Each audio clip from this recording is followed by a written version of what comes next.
Hina, as a mother of a 5-year-old, you visited more than 20 countries? Yes. We don't plan anything around kids' vacation time. Beautiful. We went to Iceland. Shah Rukh Khan and Kajol's song is shot Gerua. Oh my god, it's like a fairy tale. Yes. We started a trip visiting different whiskey factories like Oban, Macklin, Glenlivet to see how the process happens, how they make. So, what is the process like? In Morocco, the old emperors and the kings had homes converted into the guest houses and the hotels. So we wanted to try that, their lifestyle, how they lived in there. There are 7 lakes which have 7 different colors. Starts from aqua blue, go up to gray, and then light blue, and they just keep changing colors.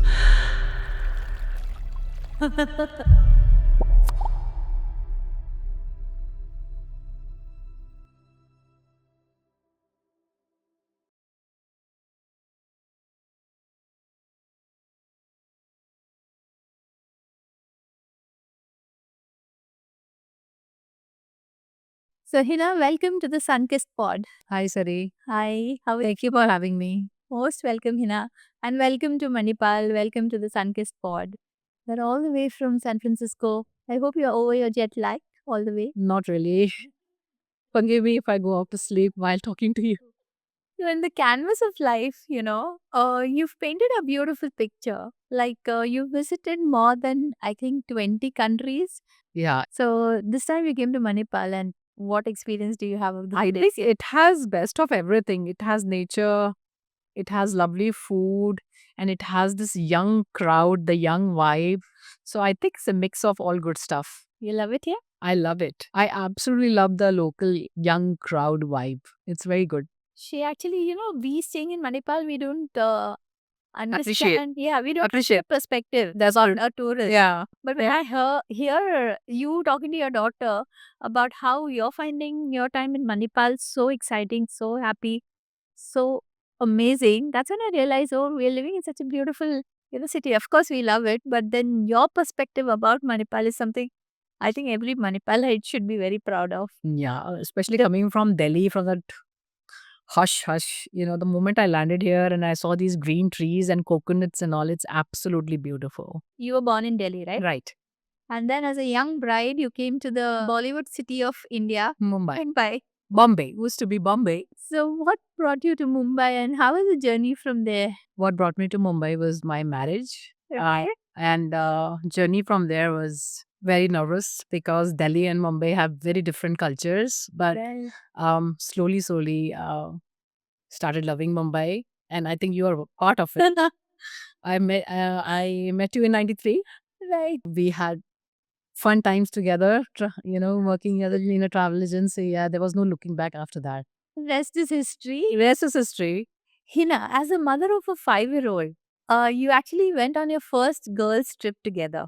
Yes, Your 2008. Yes. Yes. So, how was the experience of actually moving out of your comfort zone and then, leaving the kids behind and taking that step towards personal happiness? Most of the mothers, they always have their happiness at the back seat. It's always like children first or in laws first, parents first, husband first. But for a mother to take that decision that, yes, I want to go on a girls' trip, I want to explore the world, I want to travel, and from there on, you have every year traveled a particular country, So, how easy or difficult was it for you to take that first step, which some women and most women is quite a difficult decision? Yes, that's a good question. Actually, it was initially, but I think I have to give credit to my husband in this, that he was very supportive and he knew that there was a travel bug in me and I was getting an opportunity to explore with the people that I like. So I think his encouragement was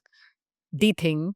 And, my parents living with me helped me with my kids. And the one thing that we made sure as girls team together is that we don't plan anything around kids vacation time, Okay. so that that guilt factor is not there. Yeah, that's right. Yeah, so we made sure all 14 years about that we don't travel in their holidays.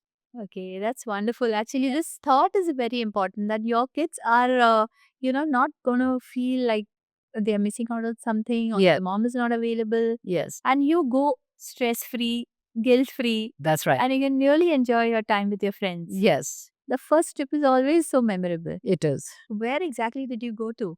So the first one was Cancun, Mexico. Mexico. Yes, with a girl that I met in Japan. She was very fond of traveling. I was very fond of traveling. And then just to meet her and she wanted to meet me, we decided that every time just going to the same place and meeting each other, how about we meet every year on a different place?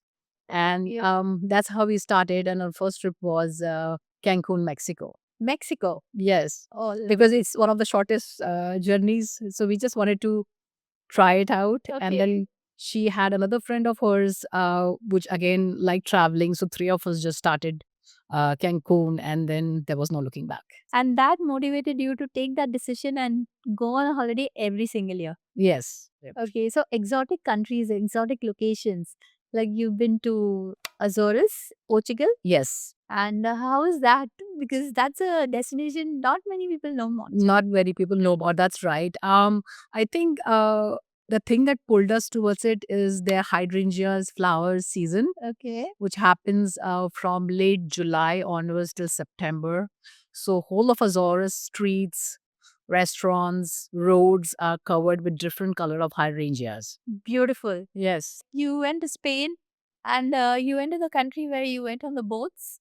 that was Croatia. That was Croatia. Okay. Yes, yeah, we stayed on a yacht Okay. and we cruised for about 3 days on a yacht, stopping in different islands and Okay. doing different things.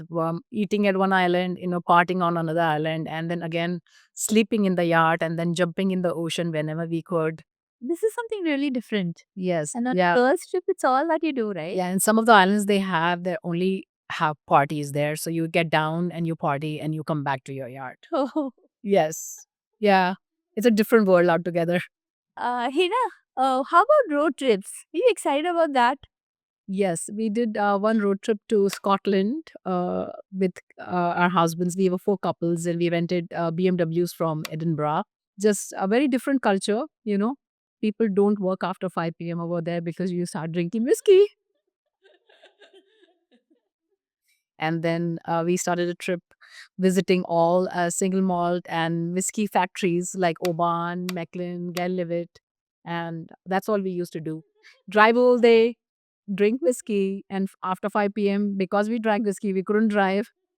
So drink more whiskey, And take a break. take a break. Yeah. That's what you guys did. Yes, yes. Yeah. Yeah. And then, Yeah. We drove for about 5 days doing the same thing, visiting different whiskey factories to see how the process happens, how they make. so They- what is the process like? What you hold is just a glass of it, right? yeah. What goes There- behind? There's a huge process goes behind it, by the way. So the fermentation and all that goes for months and years sometimes. Okay. Yes. So Yeah. you saw the process of the wheat getting converted into malt. Yeah, into malt. And the more older it is, the more tastier it is, it seems. Okay. Yes, and more expensive it is. Okay. Yes. So you went to wine cellars and Yeah. have the wine cellars there, or Not much. just the because factories? There's just factories of single malts and whiskies. Scotland is mainly because of that. No no wine. No. What is the feeling you get when you absolutely are with your girlfriends and when you actually go on a family holiday? We went to Iceland when there. Iceland. Yeah. What I remember the most of Iceland is the Black Beach, where this Shah Rukh Khan and Kajol's song is shot. Gerua. Gerua. Yes, yeah. With that aircraft park there, right? The broken aircraft park there. And lot of falls, like lot of beautiful falls and hot springs in middle of anywhere. There are hot springs that you can sit and enjoy. Just that was one of the beautiful places, actually, Iceland. Very unknown, very untouched. Yeah. And then did Machu Picchu hiking, did the air balloon ride in Finland. How was the view from there? Beautiful. Scary though, but for me, but it was nice. So you used to go to the local restaurants, Hina, or you used to, go to Indian restaurants? No, we don't. We never went to any Indian restaurants anywhere. We made sure about that we don't search Indian food on any of these places. I think the only place we did was Uzbekistan because we were there for about 6 nights and we got sick of eating the same kind of food every day. So there on the last day, I think we searched Indian food. Otherwise, on the girls' trip, we never went on a Indian food. Food, I think the best one that I like was Morocco. A tagine made of quinoa and rice and boiled vegetables. That was something very different that I had never tested. So totally experimenting with the local Totally experimenting their local markets, the way they make it, going for their cookery classes in Morocco. In Marrakesh, we did that also.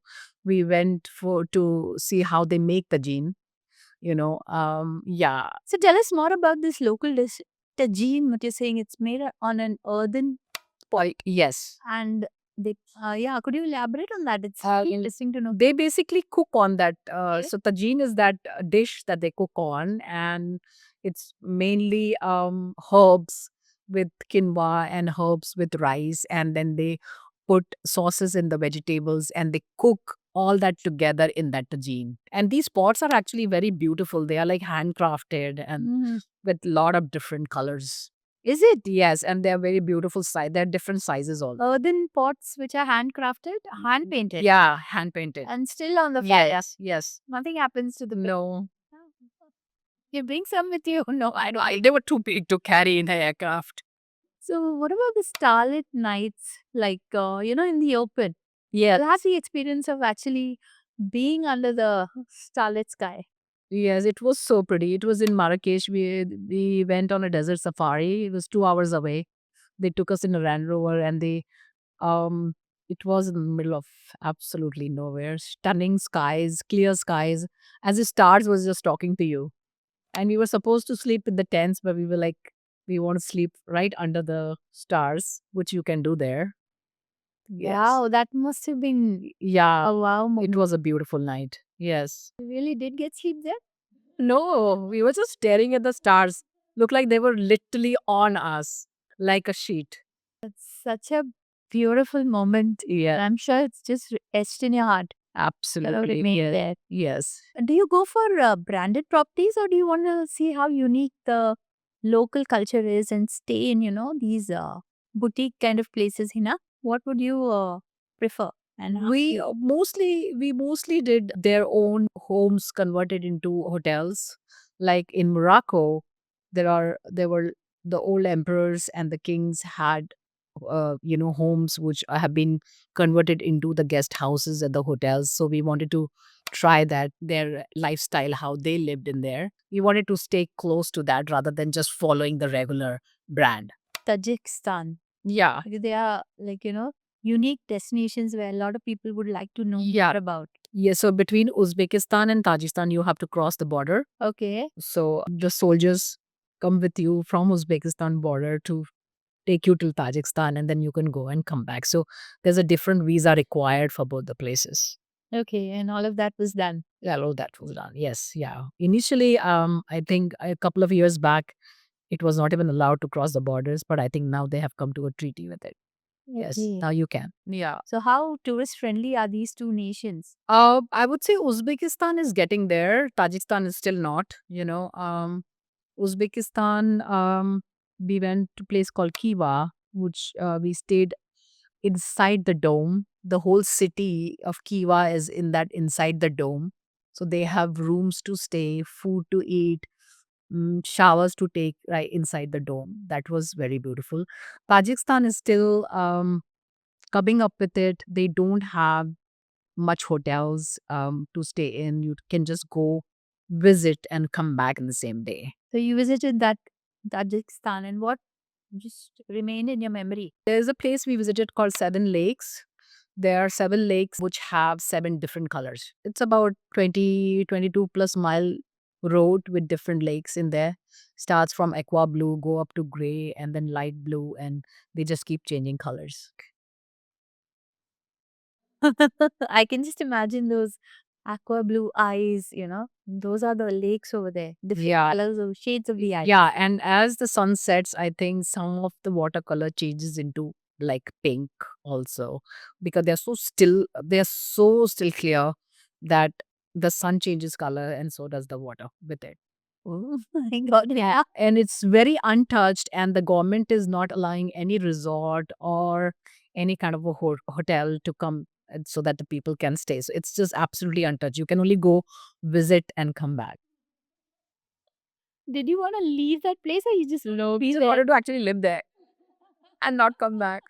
Flowers are something that is very close to your heart. Very, From very. the flowers of Hydrangeas. hydrangeas Yes. to the beautiful lavender festival of Marseille. Marseille. Yes. So, Yes. in the lavender festival, what can you expect? And what did you expect? There are like fields and fields of lavender flowers, and then they have a small bars and cafes set in middle of the fields that you can sit and enjoy. There are a couple of beaches around them also that you can enjoy, go stay in there. And we did a bachelorette for one of our friends in one of the lavender fields in one of the hotels in there. Yes. The venue was the lavender field. Yes. Yeah. Okay. And you get soaps of lavender, you get perfumes of lavender. Uh, it's all lavender. Oh my God. It's like a fairy tale. Yes, it is a fairy tale. Did you wear lavender? Yes, we did wear lavender. So, actually, how do you manage a 6-month-old baby and then, going to a new country like Japan Without any language. without any language and no knowledge about international travel? And then you go land up in Tokyo and, you have to start a Yeah, life. it was something. It was a new life altogether. New life on a new earth, it seems. 7 months of baby in a new country. What did you give her to eat? Only rice. Did you call your mom and ask her, what am I going to Yeah, I did. And there was no YouTube recipes at that time. It was all book recipes. Not every grocery store in Japan used to sell coriander. Mm-hmm. I mean, such a basic thing. Yeah, then yeah. So we used to travel 3 stations in a train to go to a store to buy coriander. So one girl used to call everybody, I'm going to buy coriander. Who all need coriander? I take a train to buy coriander. So you had a good Indian community there. Yes, we made lot of friends there, and we eventually landed up celebrating Diwali and Garbha and Dandiya over there. And there's a funny story to that. So we ordered Dandiya from India, Okay. and it got stopped at customs. Japanese people they thought that they were weapons. So they couple of guys had to go there to get the release and explain them and prove them that this is for the festival. So your child was like from 7-month-old to a 2-year-old. She Yeah, grew up in Tokyo. in Tokyo. My daughter got admission in Japanese preschool, which was never allowed. No international student was allowed. So I had a Japanese teacher. She was 70 plus year old, and she was teaching me Japanese, and she made me fill up all the forms, help me fill up the forms, go to the community office to get a permission to get an international student admission into a Japanese school. Japanese school. Yeah, she did everything for us. So that Yes, she was an angel for you. she was the angel for us. Yes, I still remember her. And your daughters have turned out beautifully. They respect the smile that, travel brings on your face. Those years that you actually lived, enjoyed, traveled, that has changed your life perspective and also made you a better mother, daughter, daughter-in-law. Don't you think so? Yes, absolutely. Yes. I think keeping yourself happy is for sure the first thing. If we are happy, we can make other people happy. I realized that, and I think traveling was one of the things which was always keeping me happy. And I think with that, my family also understood that, and they absolutely loved every trip of mine because I would come back and share um, my experience with them. And I think they have experienced those places through my eyes, and I see them already trying to do the same thing what I'm doing, forming friendship and traveling with the friends because they have seen me doing that. So I think it's an amazing thing to keep your happiness first and then go with it. So beautiful, Hina. We're really, really grateful to you. The cherished memories, that peace in your heart, the contentment in your face just says it all. Thank you so much. And we are really, really happy to have you here today. Thank you for having me, Sari. Thank you so much.